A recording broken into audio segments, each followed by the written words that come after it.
Welcome back to Grace's Oasis, a space for healing, reflection, and reclaiming your power. I'm your host, Jocelyn Grace, and today we're diving into a topic that has been requested: financial domination, also known as Findom, and how men can begin recovering from this.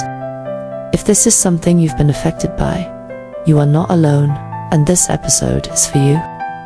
First, let's define Findom. Financial domination is a form of psychological control in which one person, typically a dominatrix, manipulates or coerces another into giving them money or gifts in exchange for attention, humiliation, or some form of emotional gratification. This dynamic can seem harmless at first, like an exchange of power, but over time, it can spiral into something much darker and more harmful. It's important to recognize that Findom is often based on manipulation, and the person giving up their money, also known as a cash slave, can feel trapped and financially drained. Men become involved in Findom for different reasons. Some may be searching for a thrill, a sense of powerlessness, or even validation. Others might feel a need to escape from their emotional pain or unresolved trauma. The issue here is that, over time, this relationship becomes destructive.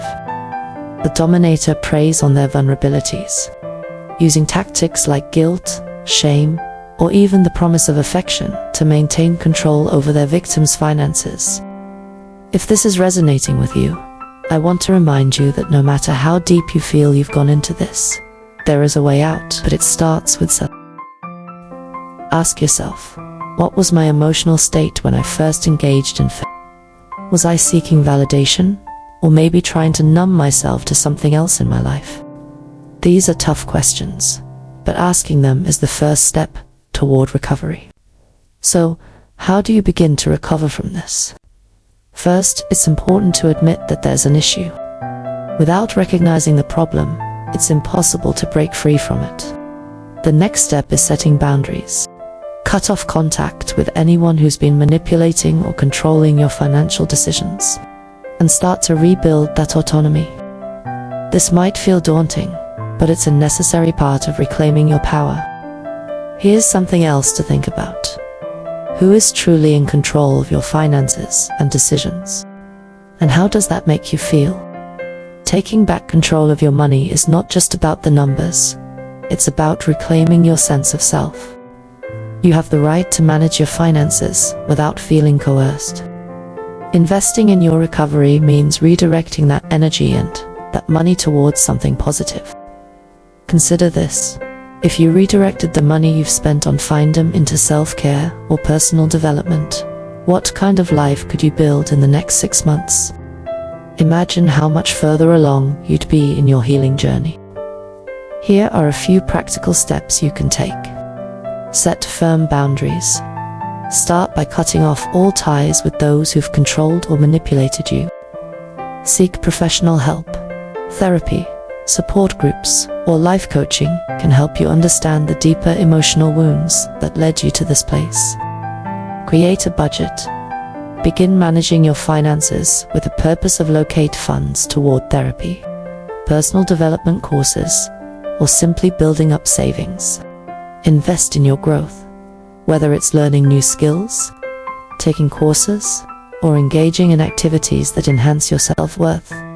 Start channeling your resources into rebuilding your sense of self. Find a support network.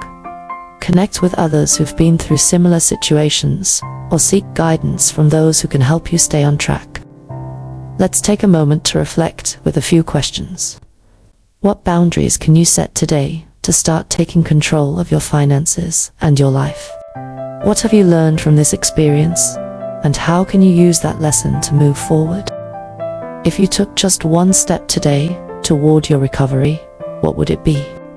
And here are some affirmations to carry with you. I have the power to reclaim my financial freedom. I am worthy of love and respect without having to pay for it. Every dollar I invest in my recovery is a step toward regaining my strength. I forgive myself for past mistakes and commit to making better choices for my future.